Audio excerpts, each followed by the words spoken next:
tanto o homem quanto a mulher foram criados à imagem e semelhança de Deus.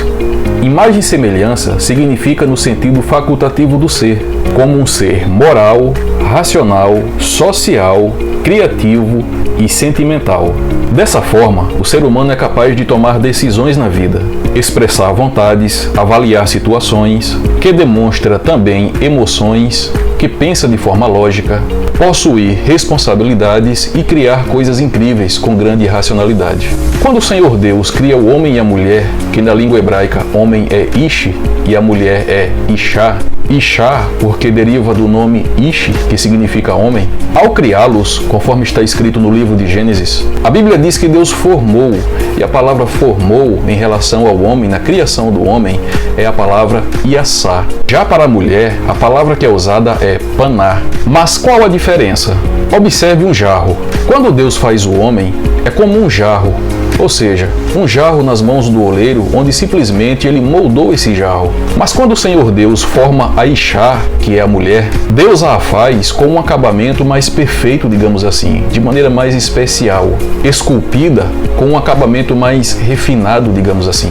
Ainda no capítulo 2 de Gênesis, a Bíblia diz que Deus formou Eva, ou Ava, que significa aquela que dá a vida. E a Bíblia diz que a mulher foi tirada da costela de Adão, ou Adam, que significa homem, tanto quanto humanidade.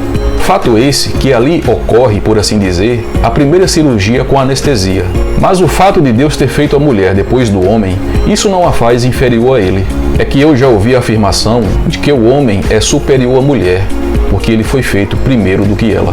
Então, sendo assim, o homem é inferior aos animais, porque de acordo com o relato bíblico em Gênesis, diz que os animais foram criados antes do homem. Sendo assim, tanto um quanto o outro, ou seja, o homem e a mulher, são iguais perante Deus, em honra, dignidade e valor.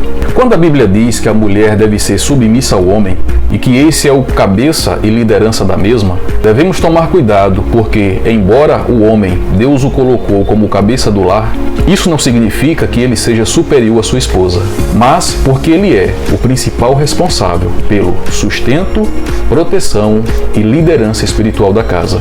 Observe que nessa questão trata-se de uma situação de posicionamento e não de valor. E nesse papel nós devemos representar a figura do Pai e do Filho. Na teologia bíblica, quando se refere à Trindade, ou seja, Pai, Filho e Espírito Santo, na sua relação com a humanidade são pessoas distintas, mas em essência são um. Ninguém é mais importante do que o outro. Então, nessa relação onde o Pai Celestial é o cabeça do Filho, o Filho o cabeça da igreja e o homem o cabeça da mulher, é desempenhando suas funções em obediência a Deus. O homem como cabeça, tendo Cristo como referência, sendo um homem que dá vida pela sua própria esposa, assim como Cristo deu a sua própria vida pela igreja. E a mulher submissa ao homem em amor, assim como Cristo é ao Pai. Então observe que tanto o homem quanto a mulher são diferentes sim, mas por serem macho e fêmea, e por possuírem estruturas emocionais singulares. Então observe isso aqui, nem o machismo, nem tampouco o feminismo estão certos em suas posições. Deus não os criou para serem opostos ou iguais, mas para cumprirem seus papéis de forma singular. E embora muitas mulheres hoje sejam a providência do lar, isso não anula a responsabilidade primária que é do homem de sustentar a casa. Uma outra questão é que o homem foi criado nessa cultura onde ele é tido como uma espécie de Rambo ou de lampião da casa, e às vezes até mesmo com expressões do tipo "cale a boca", "quem manda aqui sou eu", "dá um tapa na mesa", tudo isso simplesmente para mostrar que é macho, ou quando às vezes acaba violentando a mulher. Tem uma frase do comentarista e acadêmico Matt Harry que diz o seguinte: "A mulher não foi feita da cabeça do homem para dominá-lo, e nem dos seus pés para ser pisoteada por ele, mas do seu lado para ser igual a ele, debaixo do braço para ser protegida e perto de seu coração para ser amada." Linda mensagem de Matt Harry, não é verdade? E isso sem falar que a palavra costela significa lado. Percebeu que a mulher foi feita para estar ao lado do homem?